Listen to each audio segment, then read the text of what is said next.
before we had this event, he came out to the lab. My lab, we study fear, we study courage, we study resilience, and we study the underlying neurochemical substrates for those. So we had a bunch of guys there, a couple team guys, some other folks, and we bring them in this little room and we do virtual reality there. And one of the things that we use to scare people or to generate a sense of autonomic arousal is this experience of diving with great white sharks, which of course you're not in water in the laboratory, but it's very immersive. And for people that are afraid of sharks, it can be quite scary. Not always, but we also have heights, we have claustrophobia, we got something where you can feel spiders crawling all over your body if you're an arachnophobe. If you have a pain point, we find it. Do you spend time trying to figure out what that pain point is? We do, and we do it through some very covert methodology that involves AI and some fun tools. A bunch of weird questions that, right, all right. Let's just say this, from the moment you step into our laboratory, we're studying you. So now I know. And yeah, exactly. So what was fun was, so I sort of explained what the platform was and what we were going to do. And David said, he goes, "I don't like sharks." And I was like, all right, well.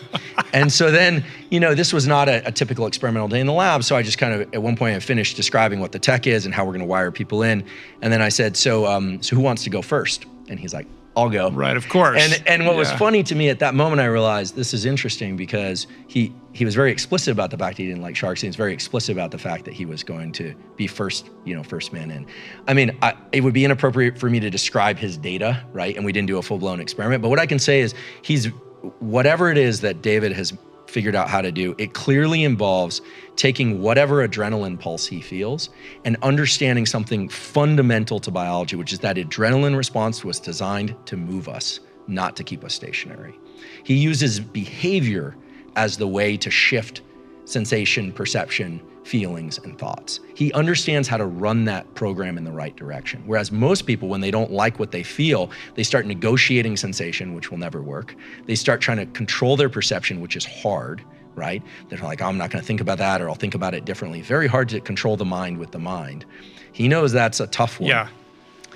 Feelings, Lord knows what those are and how to control them. I mean, we'll eventually figure that out as a field, but thoughts are complicated. So he just goes immediately to action.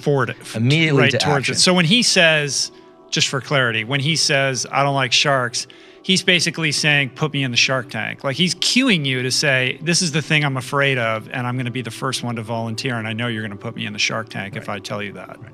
Exactly. Yeah. And I think, and I obviously can't speak for him, but one of the things I think is very clear is that he's tapped into this neuroplasticity process through the door, through the portal of agitation and stress. He's figured out, and this is really the holy grail of neuroscience, is how can I modify my brain? Well, you modify it by placing yourself into discomfort and using that as a propeller to move you into action. And a couple years later when David was working on his book and I heard the book was coming out, I think I saw a pre-release announcement, I texted him and I just said, look, I'm really excited to see your book. And he said, oh, great, thank you. It'd be great if you'd write something about it, like an endorsement. I said, oh, I'd be honored to, I'm happy to. And he said, but I need it tonight. Right. And this was Saturday at, I think it was like 10:30 at night when I texted him. So I said, great, well, I'd be happy to, I won't do it now. And he said, I need it by midnight. So I sit down and I start writing this thing. And these are short blurbs, but I kind of realized that, you want to get it right. It's David and, my name's next to it and I want to do it justice. So I'm sitting down, I'm working on this thing and I text him, look, I'm gonna be a few minutes late. No problem. Finally, I send him the thing at like 12:30 at night. And he's like, oh, bro, thank you. I promise I'll send you a copy, this and that. And I was like, grateful, thank you. And then I realized that that time he was living in New York. And I said, wait a second, where are you? He said, New York.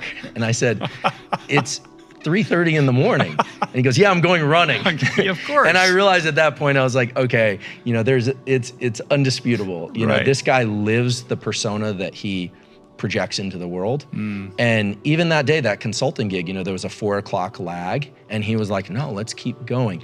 So he's figured something out. And I think that his enormous popularity it's earned because he's figured out that it really doesn't matter if you come at something from a place of joy and love, and that would be wonderful. But there's a whole other set of ways to approach this that involve slogging through the discomfort, the doubts, the wish for things to be different, and starting with behavior.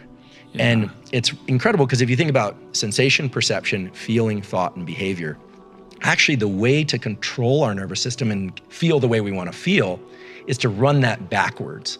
Behavior, thoughts. So if you change your behavior, then generally your thoughts, your feelings, and your perceptions change.